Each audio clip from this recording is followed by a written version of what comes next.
Oi, deusa, tudo bem?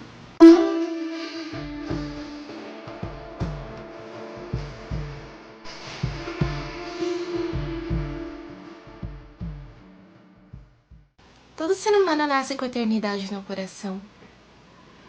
Essa frase eu ouvi dos Arrais na minha adolescência e não esqueci até hoje. Em algum momento eu acho que todo mundo já buscou o autoconhecimento, o equilíbrio interno, a conexão interior. E alguns de nós recorremos à espiritualidade. Alguns pode ser que já tenham experimentado despertar de consciência. O despertar de consciência ele se trata de uma constante transformação mental, espiritual, emocional, onde a gente começa a questionar superfícies, a gente reavalia posturas, crenças, a gente tem a consciência da luz e da sombra e a gente passa a fazer a integração delas. A gente tem uma noção maior do nosso propósito de alma, a gente entende quem a gente é e o que a gente pode ser. É um processo que vai durar o resto da vida. E falando em despertar, a gente lida bastante com o ego. O ego, ele não é esse inimigo que a gente pensa. Na verdade, ele é o líder da psique humana. O ego, ele que faz a mediação entre o mundo interno e o mundo externo. É com o ego que a gente toma decisões de forma mais racional, mais lógica. É com o ego que a gente constrói e mantém a nossa identidade. É com o ego que a gente tem um instinto de sobrevivência, de defesa. É com o ego que a gente desenvolve opiniões distintas de diversos assuntos. Você é você por causa do seu ego. E o ego ele precisa viver em equilíbrio, porque ele vira um ótimo aliado. O ego inflado, ele tende a ser arrogante, ele é prepotente, ele é presunçoso, ele não consegue perceber o outro e ele não desenvolve nenhuma empatia. O ego ferido, ele tem essa questão da baixa autoestima, é mais frágil, ele tem os seus limites ultrapassados e ele não liga porque o que ele mais quer é pertencer. E uma coisa no despertar espiritual que a gente já ouviu de algumas pessoas e que a gente falou também, talvez, é aquela questão de, poxa, eu tive meu despertar espiritual e nossa, ele matou o meu ego. Não é bem assim. Imagina a gente sem o ego, a gente não ia ter tantos modos de defesa e proteção. E o ego, nessa parte, ele é tão silencioso quando ele está em desequilíbrio, porque ele quer tanto pertencer, ele quer tanto uma validação, que ele se infiltra também aí. E essa questão de ausência de ego já é motivo para ele ficar inflado. Quando a gente recorre à espiritualidade, ele já quer fazer com que você se sinta um mestre ascensionado. Ele quer fazer com que você se sinta um guru, uma pessoa extremamente iluminada.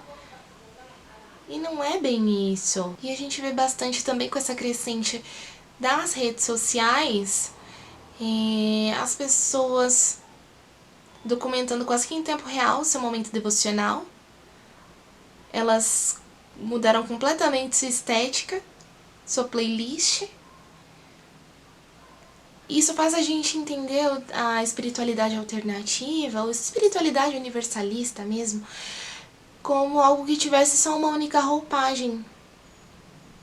E fica algo muito estereotipado, onde só a parte bonita da espiritualidade é mostrada, onde só os momentos em que a pessoa se sente completa, abundante, no momento que ela se sente um ser de luz, imaculado. E a gente não menciona, a gente não compartilha também da solidão que a gente sente, do sentimento de deslocamento em alguns momentos. A gente não menciona os momentos em que a gente precisa lidar com desapegos, com medos antigos, como se o despertar ele te isentasse de todos os problemas. como se você nunca mais fosse ter nenhuma emoção negativa.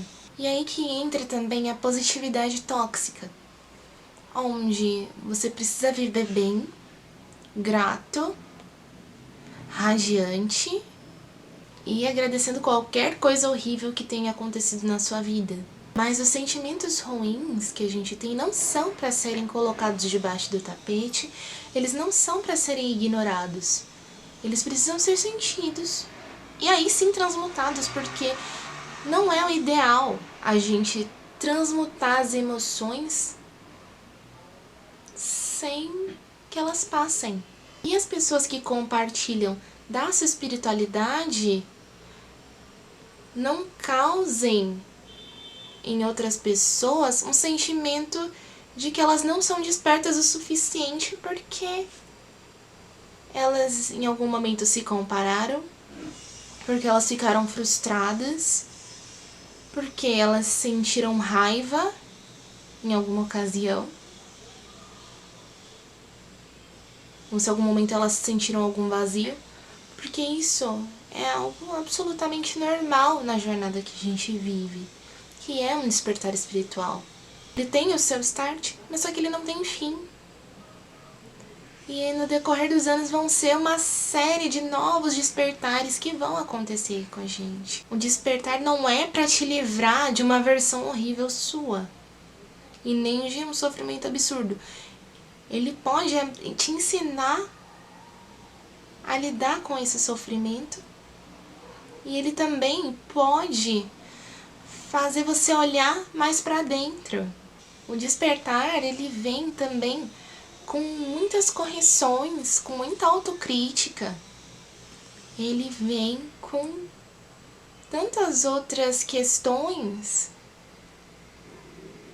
Não é que o despertar espiritual ele é difícil, mas ele é completo. Ele não é uma anestesia, mas ele vai te ajudar a passar por todas essas coisas da forma mais leve possível. E o despertar, ele não pode ser resumido a algo tão utópico, tão banal.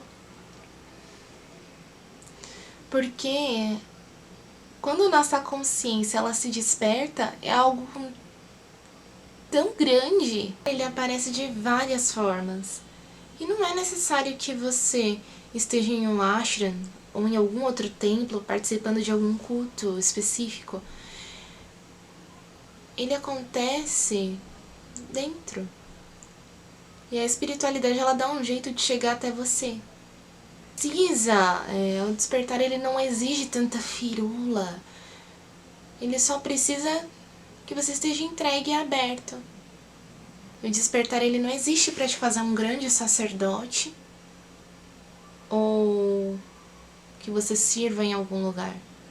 Às vezes tem pessoas que têm esse caminho, só que não é uma regra. Às vezes você ter contato com o seu eu superior já é mais do que suficiente. E é se deixar guiar por essa voz interna. Nem sempre o despertar ele berra, mas às vezes ele sussurra. Nem sempre ele vai ser documentado em alguma rede social. Nem todo despertar é igual. E nenhum despertar ele te garante uma positividade o tempo inteiro. Ele não vai te isentar dos problemas, ele não vai te isentar dos seus sentimentos, mas ele vai te ensinar a lidar com cada um. Fazer o uso das medicinas sagradas, frequentar templos espiritualistas, jogar oráculos, participar de kirtans. Eles não vão ditar o quanto você é evoluído, mas sim o quanto você é capaz de recorrer a você mesmo e de olhar para dentro. O despertar, ele tem várias camadas e é algo que é bastante intenso. É uma vivência extremamente gratificante também e vale a pena você viver cada segundo. É isso, deusa. Obrigada. Eu espero que você tenha gostado. Se você gostou, dá o seu joinha e se inscreve. Um beijo, deusa.